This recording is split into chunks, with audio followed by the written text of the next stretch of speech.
Olá, paz e bem, salve Maria.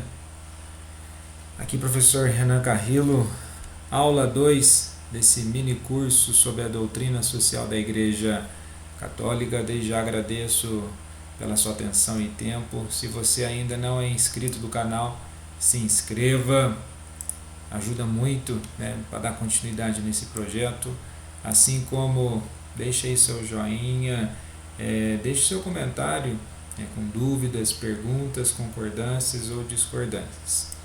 Então, nessa aula 2, como comentei na aula introdutória, que foi a introdução do que seria essa doutrina social da Igreja, e já que no ano de 2021 completa-se 130 anos de uma das grandes encíclicas da Igreja Católica, não só no âmbito da doutrina social. Ela tem uma dimensão de um documento que serviu, até faz parte da história, não só no sentido de cronológico, mas faz parte da história pela sua importância, como que impactou. E essa encíclica é a Rerum Novarum, que foi promulgada e escrita pelo Papa Leão XIII. E essa dimensão de refletir sobre a condição dos operários, sobre a condição de vida do trabalho, era uma preocupação no momento em quando foi promulgada, e essa preocupação com o aspecto social, com a vida das pessoas em sociedade, repito, como eu já mencionei no primeiro vídeo, algumas pessoas que dizem, fica muito preocupado em falar questões do mundo terrestre e esquecem de falar do céu. Mas essa preocupação, a dimensão do que acontece aqui, é um prelúdio do caminho para o céu. Porque se não tiver uma interação, se tiver uma preocupação com o mundo que nós estamos, então qual é o sentido da caminhada, qual é o sentido da missão? Os discursos, então, quando um papa, um religioso, ele faz uma crítica, ele chama a atenção para determinado acontecimento social, o cunho ele é político, como eu mencionei no primeiro vídeo, político pois faz parte da vida pública, da vida na cidade, da vida no país, faz parte desse contexto de manifestação do discurso entre as pessoas. Então essa preocupação não é uma elaboração de uma teologia X ou Y, a moda da vez agora, ou de algum tempo a teologia da libertação. Então repito, essas preocupações é uma preocupação da Igreja desde 1846, com essa formulação dessas encíclicas sobre a doutrina social, mas a preocupação com a vida aqui nesse mundo é uma constante desde do início do surgimento da Igreja. Isso não fica restrito tão somente na encíclica. E posso aqui já mencionar, se nós pegarmos aí o Catecismo da Igreja Católica, quando eu falo dessas menções, é importante ter essa dimensão de que não é do agora, ela traz uma dimensão do magistério da Igreja e assim como a Sagrada Escritura. Pegando aqui pelo Catecismo da Igreja Católica, a salvaguarda da paz. Então nós temos aqui, o ódio voluntário é contrário à caridade, o ódio ao próximo é um pecado quando o homem quer deliberadamente seu mal. Então traz a dimensão de preocupar com o mundo. A paz terrestre é a imagem e fruto da paz de Cristo, o príncipe da paz messiânica, conforme está em Isaías 9, versículo 5. Pelo sangue de sua cruz ele matou a inimizade na própria carne, reconciliou os homens com Deus e fez de sua igreja o sacramento da unidade do gênero humano e de sua união com Deus. Esse trecho aqui é bem importante. Nós temos aqui a dimensão espiritual, a dimensão teológica e até mesmo escatológica, né? O sangue de sua cruz ele matou a inimizade da própria carne, a reconciliação e a manifestação. A igreja é o grande sacramento da unidade do gênero humano e de sua união com Deus. Então, enquanto a manifestação estrutural, institucional da igreja nesse mundo, ela tem esse ponto de união, né? E a Rerum Novarum é essa manifestação, né? Enquanto no Ministério Petrino, né, ele desenvolve, né, essa carta, né, essa encíclica, exatamente analisando os contextos da época, né? Isso não diminui o impacto espiritual do que ele está escrevendo, né? Ele escreve mediante os acontecimentos sociais, mediante os acontecimentos políticos, e essas questões ela tem que ser analisadas mediante a ótica da fé, fazendo levantamento de questões da teologia, da própria história, da filosofia e da sociologia, e por aí vai, vários pontos que podem ser elencados. Para quê? Para trazer luz, né? O próprio, vocês podem ver, né, pela imagem, né, o brasão, né, papal, onde todos os pontífices eles têm, e exatamente no brasão dele tem um cometa aí, vocês estão vendo, a imagem ficou pequenininha, e esse cometa ele mostra exatamente, né, o nosso Senhor Jesus Cristo, luz do mundo, né, conforme o cântico de Simeão, lá no Evangelho de São Lucas, capítulo 2, versículo 32, né? E nesse aspecto, exatamente trazendo uma dimensão, né, do poder espiritual e o poder temporal, né, fazendo a alusão às duas chaves que temos aí no brasão do Santo Padre Papa Leão XIII. Aqui é mais por questões de curiosidade, mas essa questão que está bem pequenininha no quadrante, né, superior à direita ali, pois quem tiver a curiosidade, mas traz esse comentário, a luz do mundo, né? Tem um dos documentos do Concílio Vaticano II, Ad Gentes, né, para os povos, se a igreja ela não tem o que falar para o mundo e para quem falar, então qual que é o sentido da própria estrutura, né? Ela tem esse sinal de união, e a união ela tem que passar pela reflexão. Antes de iniciar na encíclica propriamente dita, vamos analisar aqui o contexto, né, que é importante, o contexto histórico dentro da sociedade europeia naquele momento. Então temos aí, o primeiro ponto fundamental é contextualizar as transformações do século XIX, as quais não foram, elas não surgem naquele século, elas vêm de uma sucessão de eventos históricos, né? E os dois grandes eventos históricos aqui que ocorrem, né, impactam na vida do ser humano. E quando fala impacto, isso modifica toda a questão de rotina, a questão de tempo, a questão de ideologias, as questões de crença, as questões de relacionamento.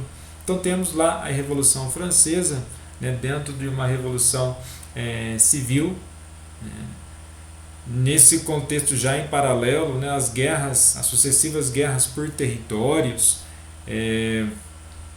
dentro daquela perspectiva de expansão, né, obtenção de recursos naturais, uma lógica desenfreada pelo poder, é um dos questionamentos da própria Rerum Novarum.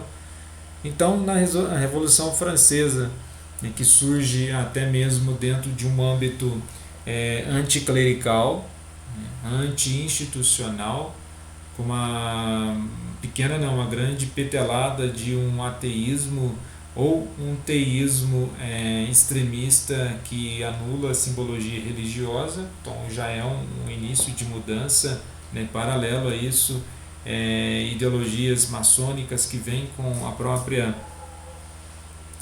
ideologia, né, desse progresso desenfreado. Vale ressaltar aqui que o progresso ele não é algo ruim, certo? E as tecnologias da Revolução Industrial, né? 1760, 1840. Então elas se cruzam aí cronologicamente, esses dois eventos históricos, e isso traz um fortíssimo impacto social, né? Lembrando aqui, né, comentando sobre a questão de progresso, tem a Populorum Progressio, né, de São Paulo VI, onde ele traz essa dimensão, né? Não é demonizar o progresso, mas é realmente avaliar e refletir sobre os impactos do mesmo, o que levam a tal progresso, né? Simplesmente colocar o ser humano como meio para atingir certos objetivos, né? Tem um documentário, depois quem tiver interesse, paralelo, esse aqui gosto de fazer esses comentários paralelos, né, durante essa aula ou durante todas as aulas. Tem um documentário da BBC, tem disponível na internet, que chama As Armadilhas do Progresso, né, que é exatamente isso. Se não for algo equilibrado, se não for algo bem administrado, vamos ter impactos e conflitos sociais, o qual é um dos motivos, né, do apontamento da reflexão da Rerum Novarum. Então, seguindo, olha lá, a evolução das pesquisas bélicas, a medicina e outras áreas do conhecimento humano que cresciam pouco a pouco. Este cenário foi fundamental para a expansão da vida urbana e a instalação das primeiras fábricas operárias.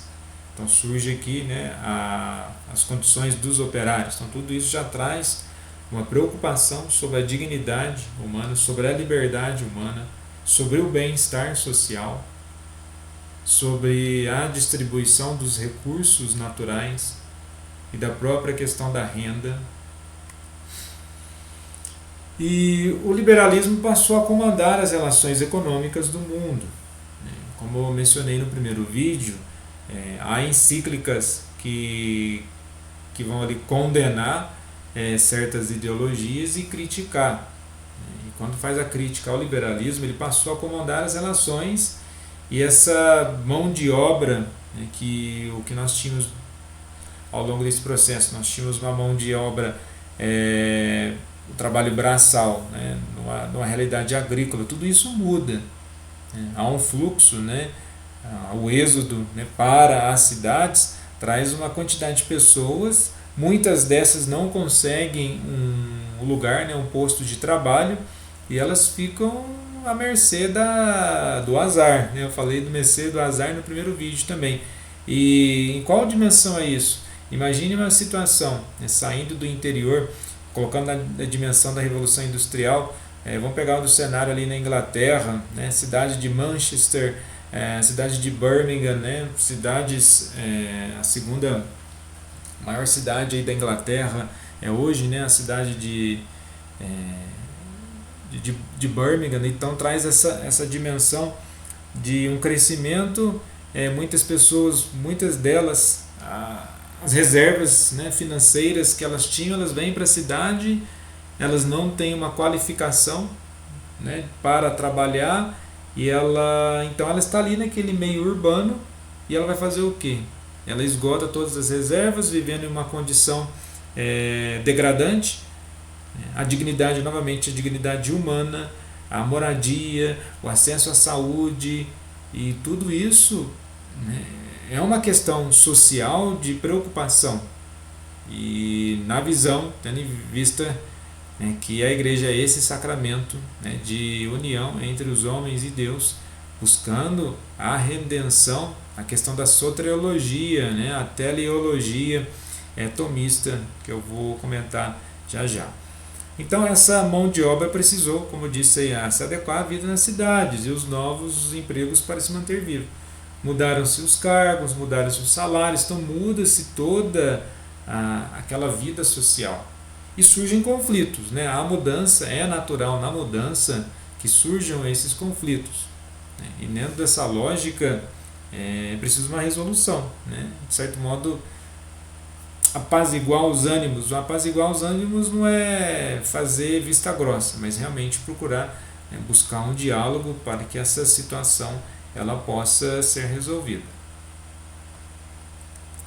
Na mesma nesse período, no contexto, né, no qual a encíclica ela é elaborada, a primeira internacional, né, o que seria essa primeira internacional? É a reunião, né, dos trabalhadores, né, o surgimento dos sindicatos na Europa, que trazem essa dimensão, né, de refletir sobre a condição do trabalho no mundo, né, a segunda internacional de 1889 a 1916.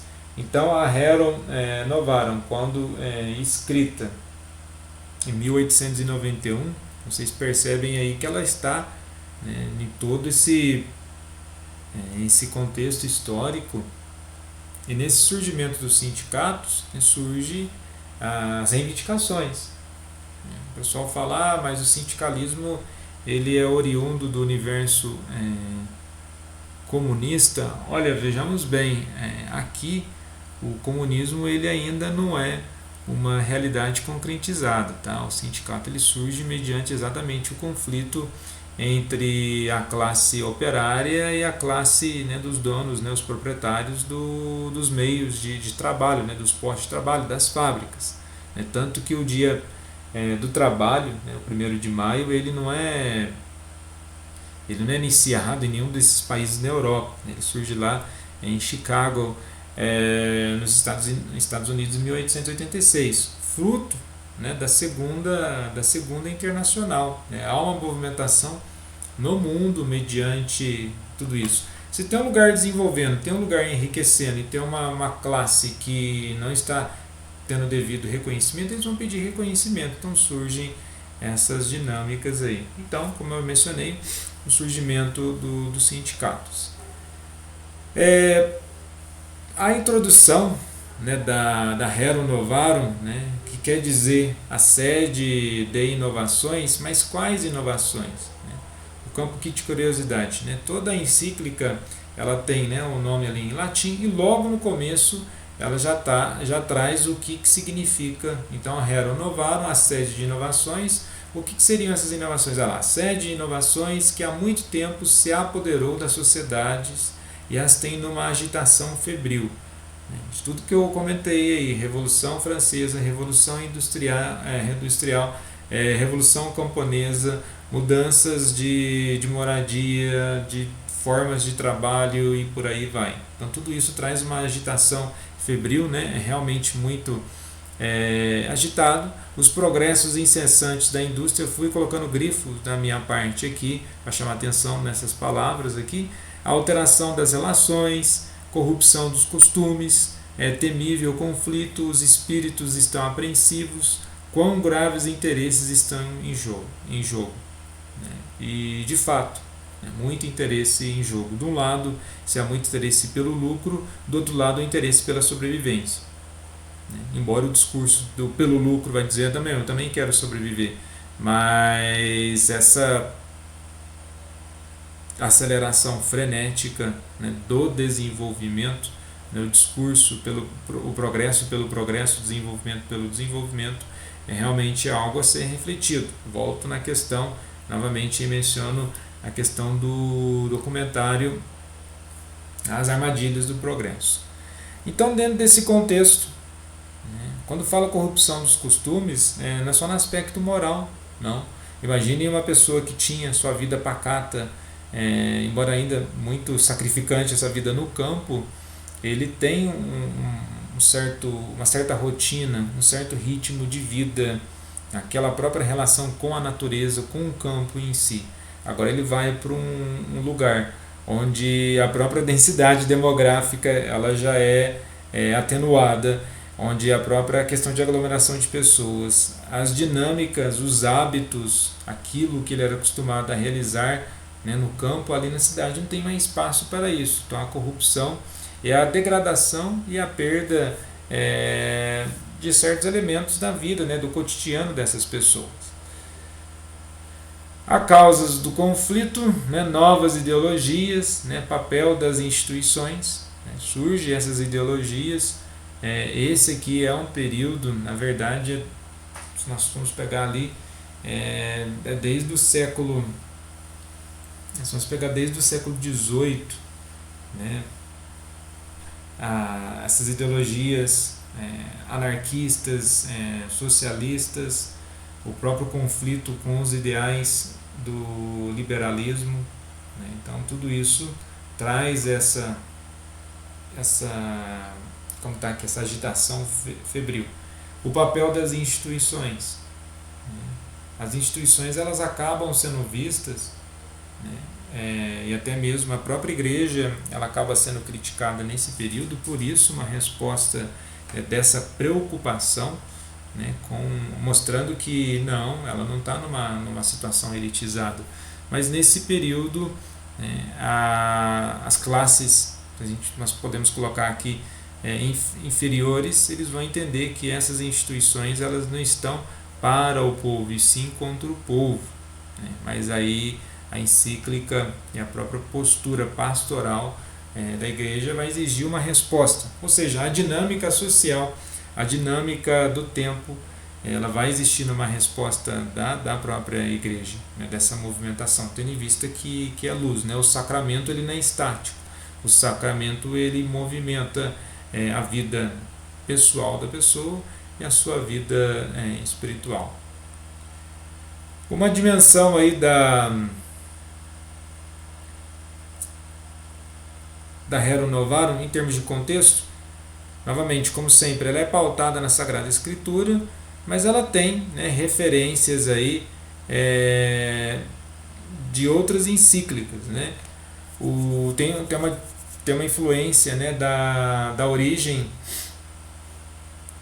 dessa análise política, né? Então aqui da Rerum Novarum tem uma influência da própria encíclica, né, do Papa Leão 13, em 1831, ele escreve uma encíclica Origem do Poder Civil, né? Ele tem mais de 30 encíclicas, né, cartas apostólicas, então ele escreveu bastante, e ele exatamente nessa análise, né, dessa origem do poder civil.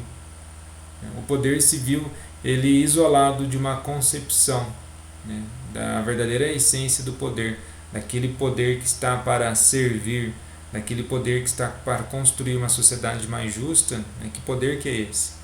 E depois nessa segunda encíclica aí, que ele lança em 1885, né, sobre a Constituição Cristã dos Estados, né? Ali já começa a surgir uma ruptura, né? A própria Revolução Francesa já demarca bem isso. Em alguns lugares a própria nacionalização, né, dos estados, o aspecto nacional já começa a surgir essa divisão. Mas aqui é uma preocupação da Constituição, então vocês percebem aí que dentro dessas dimensões há uma preocupação política, né, há uma preocupação, e novamente, a política não é partidária, né, é uma política pensando nos fenômenos sociais. Basta se nós colocar aqui um paralelo sociológico, né, sem recorrer ao Durkheim. Ele vai dizer que o que é um fato social? O fato social são os acontecimentos do dia a dia, né? O Pierre Bourdieu vai colocar que eu preciso, né, entender o objeto do fenômeno de ocorrência na sociedade. E quanto mais próximo dele, eu só enxergo, eu vou enxergar ele de perto, mas não consigo enxergar o fenômeno por um todo. E quanto mais distante, eu começo a entender as variáveis desse fenômeno. Então é sempre preciso estar em conexão, interligado com a realidade.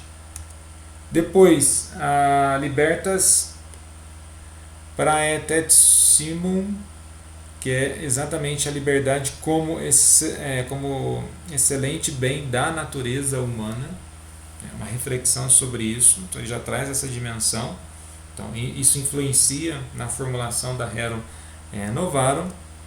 E aí, para falar que muitas das encíclicas sempre vai citar, né, o grande São Tomás de Aquino, uma influência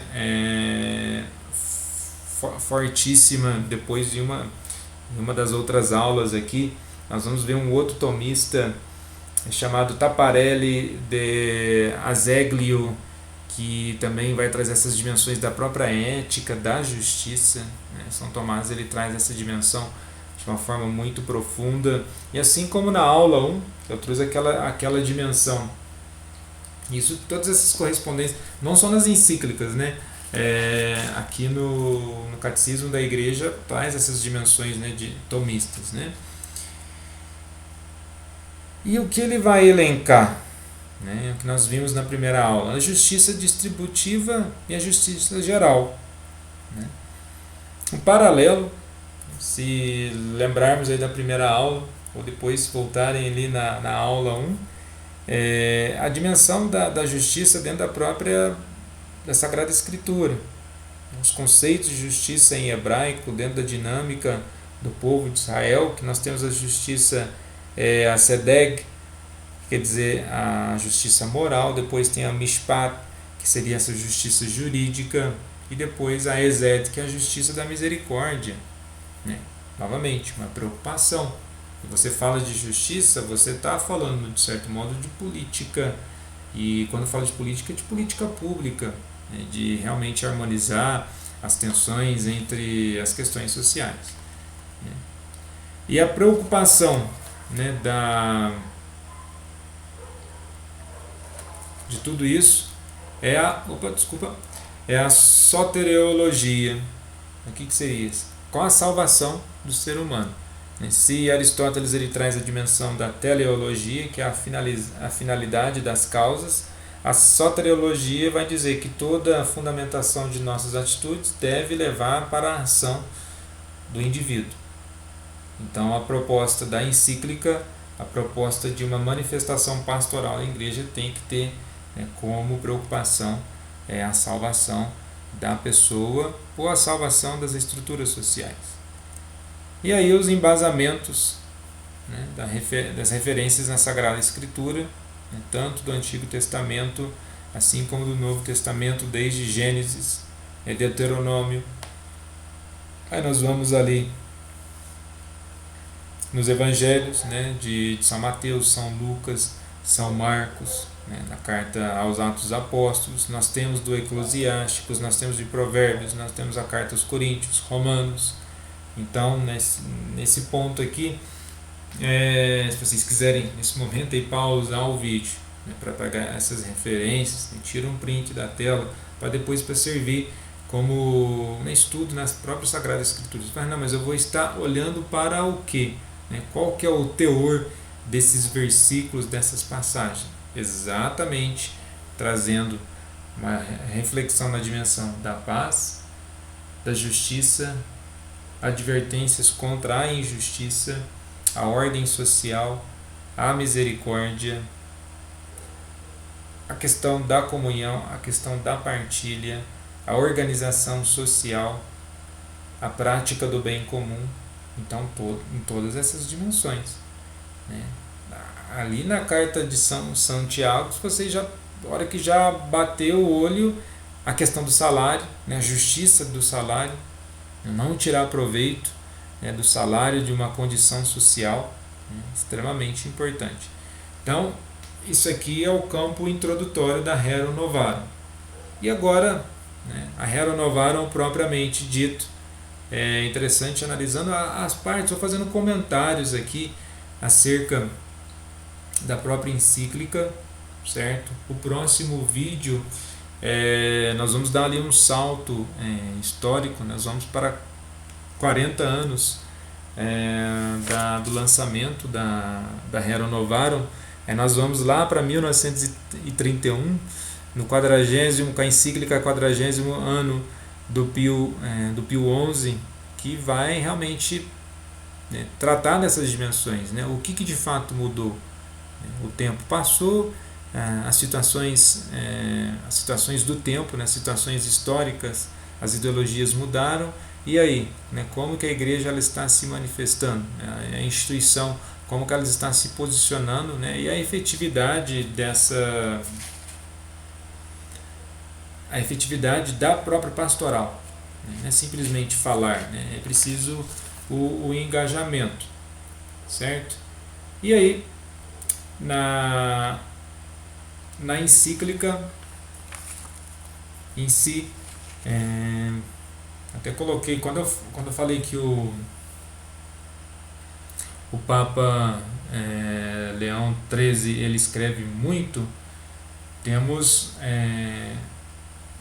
o pontificado mais longo foi de São Pedro. Aí depois vem, se não estiver enganado, é Pio IX. Aí entra São João Paulo II. E o quarto mais longo aí, a título de curiosidade, Leão XIII, né, de 1878 a 1903. Então ele escreve bastante, então ele tinha bastante coisa para elaborar aí para a sociedade. Então, seguindo, né, como eu já coloquei a introdução, a sede de inovações, esse é o nome da encíclica, a sede de inovações, 130 anos, né? E nessa lógica, né, de escritas, né, tem o que é interessante, né, foi escrito a 40º ano, no sentido até de revisional, acerca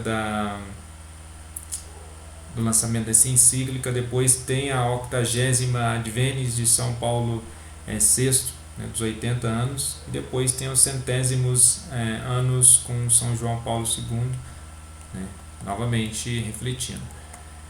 As causas do conflito eu mencionei, olha lá, a solução socialista, né, que eu comentei com vocês a respeito. E aí nessa dimensão, né, os socialistas, para curar este mal, extingam nos próprios o ódio invejoso contra os que possuem e pretendem que toda a propriedade de bens particulares deve ser suprimida e que os bens do indivíduo qualquer devem ser a todos comum. Então isso aqui é algo, a crítica, né, instigar nos pobres o ódio daquele que possui,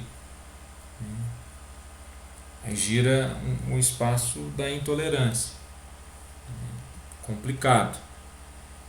No período, a dimensão da concepção da sociedade, como que eles entendiam isso, eles acham que era a solução, né? Tanto que algumas pessoas acreditam que até hoje que o ódio ou a própria movimentação armada é a solução para os conflitos, né? Porque é uma questão estrutural, é preciso modificar as ideologias. Mas aí, olha lá, mais semelhante teoria, aqui é uma crítica a essa solução socialista, a todo momento instigando o discurso, né, da teoria de classes, né, da luta de classes. Mas, longe de ser capaz de pôr termo ao conflito, prejudicaria o operário se fosse posta em prática. Pelo contrário, é sumamente injusta por violar os direitos legítimos dos proprietários, viciar as funções do Estado e tender para a subversão completa do edifício social. O que seria esse edifício social?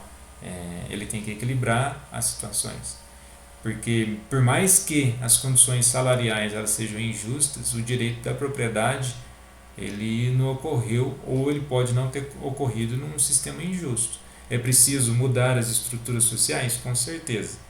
Aí ele vem fazer uma análise da propriedade particular. Olha lá. A razão intrínseca do trabalho empreendido por quem exerce uma arte lucrativa, o fim imediato visado pelo trabalhador é conquistar um bem que possuirá como próprio e pertencendo. O que acontece aqui é exatamente que se ele é mal remunerado, como que ele vai ter condições de acesso? O próprio direito da propriedade imobiliária e imobiliária, onde que fica? Se ele está com dificuldade já em receber, ele está em dificuldade com a sua subsistência. A questão da propriedade particular dele, novamente nós vamos aí cristalizar, deixar estamentos da sociedade, os estratos sociais, a própria mobilidade social aqui ela fica bem estagnada. Mas isso parece ainda mais grave. O remédio proposto está em oposição flagrante com a justiça, porque a propriedade particular e pessoal é para o homem de direito natural. A grande discussão, isso que nós vamos ver mais à frente. Mas isso nos dá o direito da exploração. Novamente, o uso dos bens criados e propriedade particular deles. O homem abrange pela sua inteligência uma infinidade de objetos e as coisas presentes. Então é preciso uma intervenção. É válido lembrar aqui que o Papa Leão ele é inteiramente a favor de uma intervenção do Estado. Então, quando ele coloca ali a origem do poder civil, a questão da liberdade, o Immortalis Dei, né, que é o Deus, o imortal, que a questão da cristandade dos Estados, exatamente chamando o Estado na ajuda, no auxílio da resolução dessas problemáticas. Né? Afinal, tudo isso ocorre dentro da dimensão territorial, né, daquele Estado.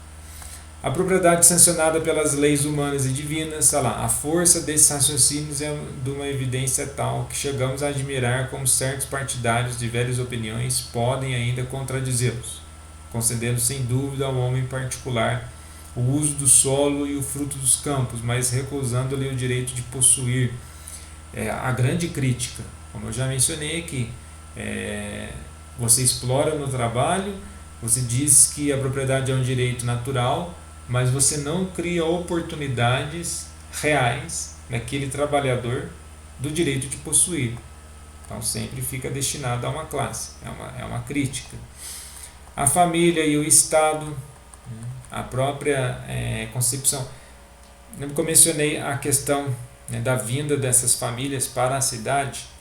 Isso traz uma problemática seríssima. Se a vida em si no trabalho está difícil, isso vai trazer para dentro dos lares, né, para o espaço da família, uma questão psicológica, uma questão social. Afinal de contas, né, há ali um momento de preocupação. Nesse período, exatamente nesse período, tem um sociólogo francês, chama Frédéric Lepley. Ele vai exatamente fazer uma análise de como que está a vida psicológica e social das famílias. Afinal de contas, é uma preocupação extremamente impactante, porque se as famílias não vão bem, de certo modo, qual que é a base da sociedade? Não dizendo, eu estou falando do aspecto aí psicológico, né? A base da sociedade, né? O surgimento da primeira vida comunitária é dentro da casa.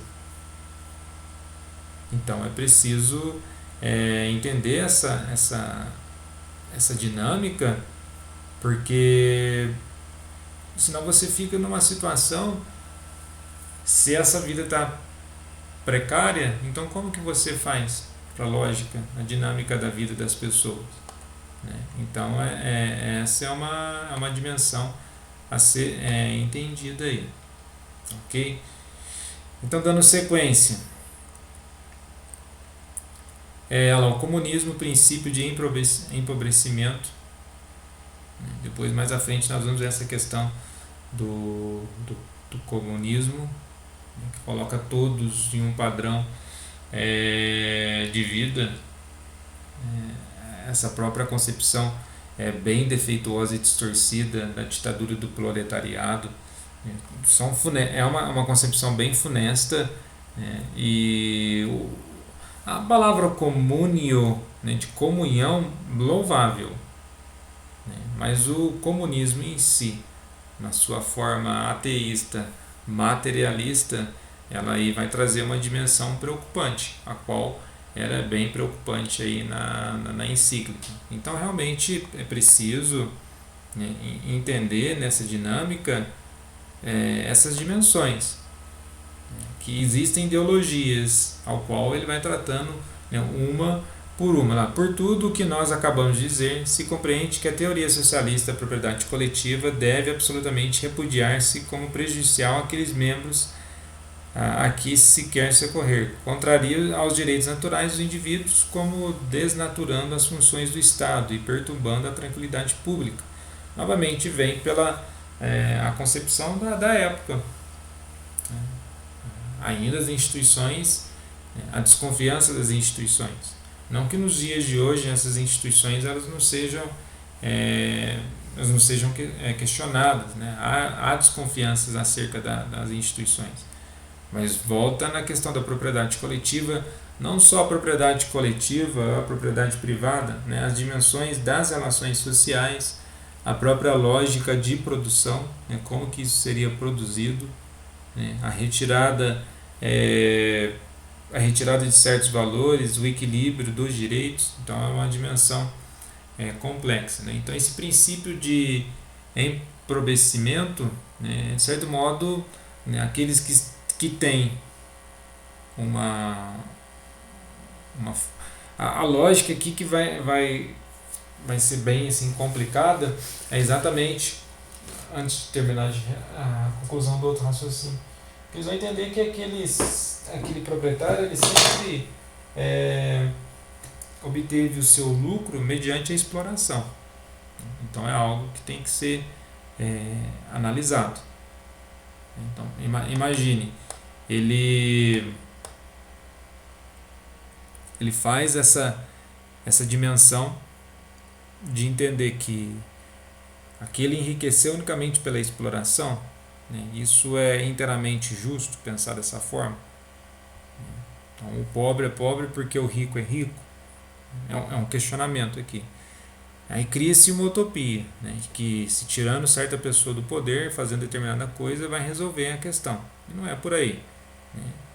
A igreja e a questão social, né? Ela inaugura na sequência aí, depois de outros pontificados na história da igreja, uma preocupação com o social. Olha lá, a igreja, enfim, que julga que as leis e a autoridade pública devem levar a essa solução. Então ela vai, de certo modo, buscar uma influência, não luta, mas concórdia das classes, uma crítica aqui à questão da luta das classes, né? Não nega que existe, mas não é o caminho de você criar sempre um conflito, seja ele ideológico, uma concepção aguerrida da realidade. Não é por aí.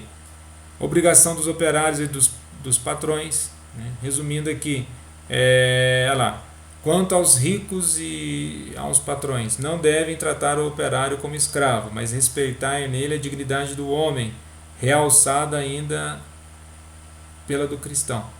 O trabalho do corpo, pelo testemunho comum da razão e da filosofia cristã. Né? E chama os operários, né, de que lá, o salário ele convém e de forma justa, e chama os operários a trabalharem de forma comprometida.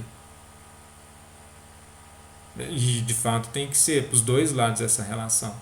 A posse e o uso da riqueza, né, a questão da crítica à luxúria, né, a concentração de renda pode levar sim a práticas de estruturas injustas da sociedade.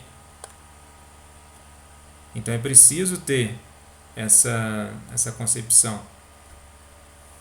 A esse respeito, o homem não deve ter as coisas exteriores por particulares, mas sim por comuns, né? Todo momento você atenua essas questões particulares, é complicado, porque as estruturas elas não vão ser estruturas dialógicas, né, que vão dialogar entre si. Então o patrão ele corresponde com a sua função justa de pagar bem o salário, né, com a jornada de trabalho, lembrando que nós temos aqui as influências já da regulamentação da jornada de trabalho, das condições de trabalho, e o operário levar a sério o seu trabalho, né? Agora, levar a sério em que sentido? Se uma vez que você está sendo explorado. Então é complicado. Depois a dignidade do trabalho. Você pega e é histórico isso aí, né? Que a própria uma das passagens nas escrituras, né, na Bíblia, em um dos questionamentos para tentar diminuir Jesus. Não é ele o carpinteiro, o filho de Maria? Tentando diminuir. E muitas vezes essa diminuição, né, da dignidade daquele ofício, daquela função, né, de trabalho, eles vão tentar justificar, não, é uma função que não é tão importante, então eu vou pagar pouco. Tentando justificar. Pagava-se pouco, mas a carga, a jornada de trabalho era dura, né, e longa. Então não justifica. Comunhão de bens de natureza e de graça. De uma parte e de outra se saberá e compreenderá que os homens são todos absolutamente nascidos de Deus, seu Pai comum, que Deus é o único e comum fim, que só Ele é capaz de comunicar aos anjos e aos homens uma felicidade perfeita absoluta. Ou seja, a questão da união, buscando novamente as resoluções e equiparando as condições sociais. E tem a ver com a filosofia cristã que impacta na economia. Tendo em vista que economia, o termo economia, nomia, norma, eco quer dizer casa, as normas da casa, de como que isso está sendo, a casa está sendo administrada. Então, essas normas elas têm que ser normas de equilíbrio, de harmonia. O exemplo do magistério da igreja cita a questão de que ela não é duvidoso que a sociedade civil foi essencialmente renovada pelas instituições cristãs, que esta renovação teve por seu efeito elevar o nível do gênero humano, ou para melhor dizer, chamá-lo da morte à vida. É exatamente a dimensão da luz, do aspecto do sacramento, ajudar. E aí vai a igreja e a caridade durante os séculos, mostrando o papel da igreja, o concurso do Estado. O Estado ele deve sim ter uma responsabilidade sobre a resolução dessas questões sociais, origem da prosperidade nacional. Uma nação, ora, o que torna uma nação próspera são os costumes puros, as famílias fundadas sobre bases de ordem e de moralidade, a prática e o respeito da justiça, uma imposição moderada e uma repartição equitativa dos encargos públicos. Ou seja, justiça, equilíbrio social, aqui entra na própria justiça distributiva, a justiça geral, o próprio princípio tomista ainda da dimensão da lei natural, da lei divina e da lei dos homens, um equilíbrio. A lei não é para imposição, no caso aqui ela serve para organização. O governo é para os governados e não vice-versa. E nessa dimensão, entretanto, os governantes pertencem a proteger a comunidade e suas partes. A comunidade, porque a natureza confiou a sua conservação ao poder soberano. Então, o governo é para os governados e não vice-versa.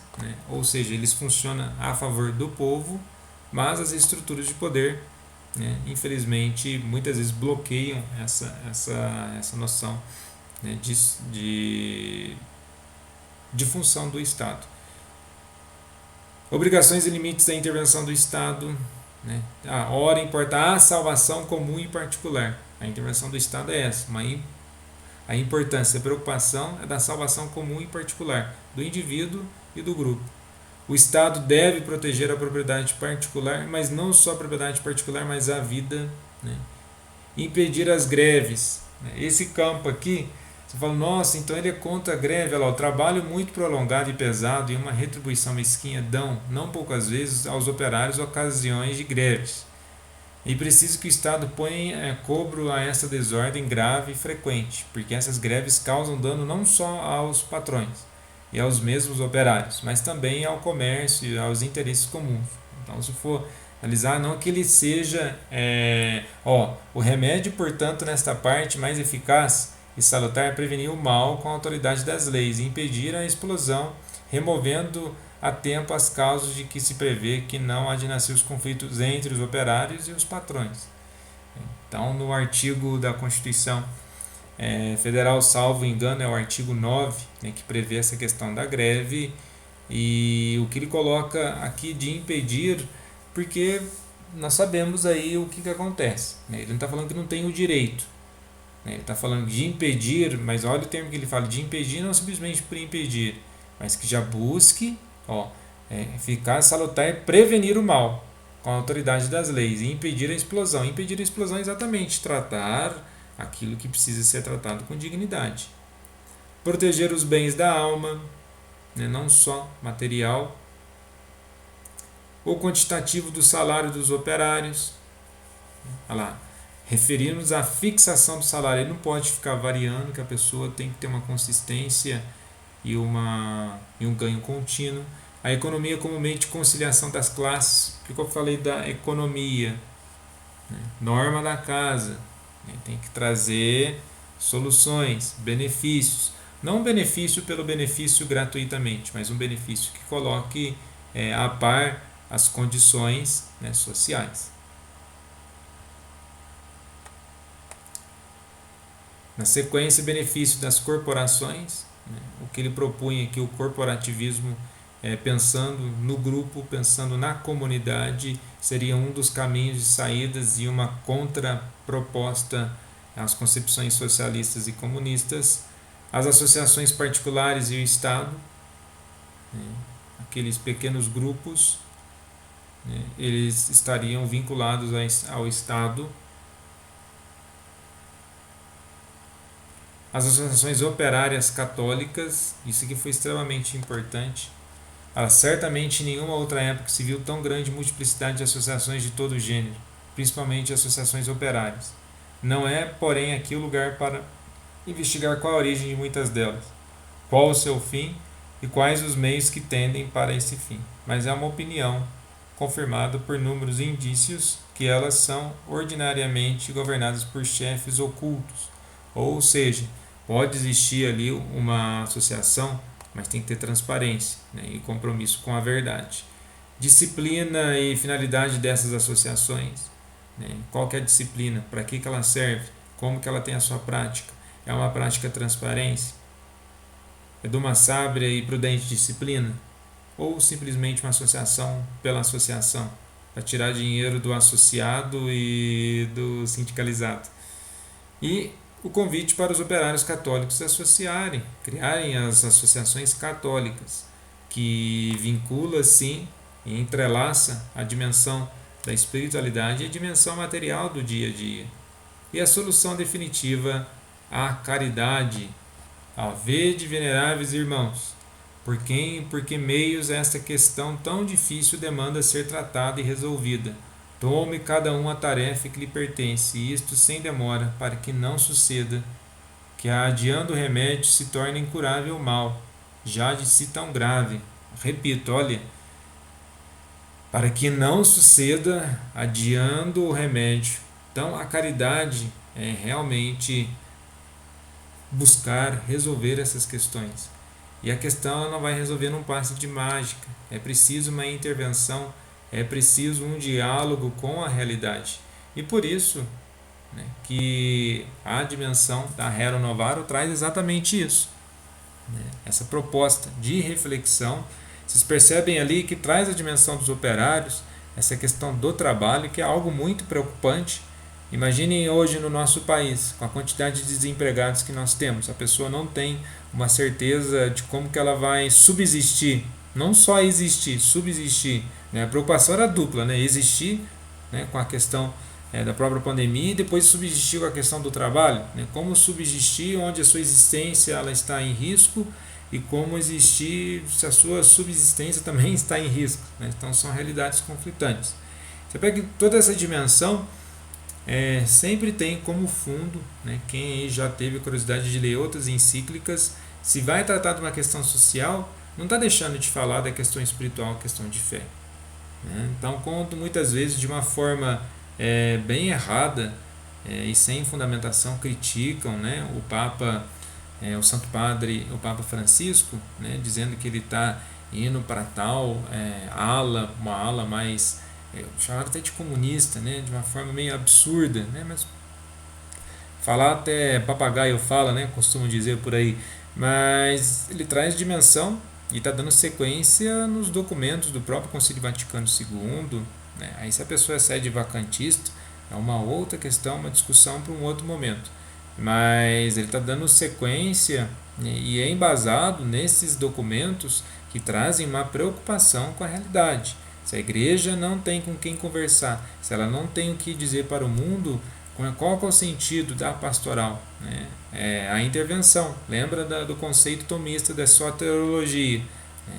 A intervenção para a salvação dos homens e mulheres. Muito obrigado pela atenção dessa aula. Fiquem sintonizados aí no canal. né? Compartilhem com outras pessoas. O convite é sempre assistir, né, pausado, né? Divida aí o vídeo em várias partes para não ficar cansativo. Espero que tenha sido interessante. Vamos ter aula 3, logo logo, né, ela já vai estar pronta. E comentem com outras pessoas, encaminhem no próprio comentário aqui do canal. Também sugestões de temas que vocês gostariam que sejam abordados dentro do universo católico. Ok? Paz e bem, e viva o Papa Francisco!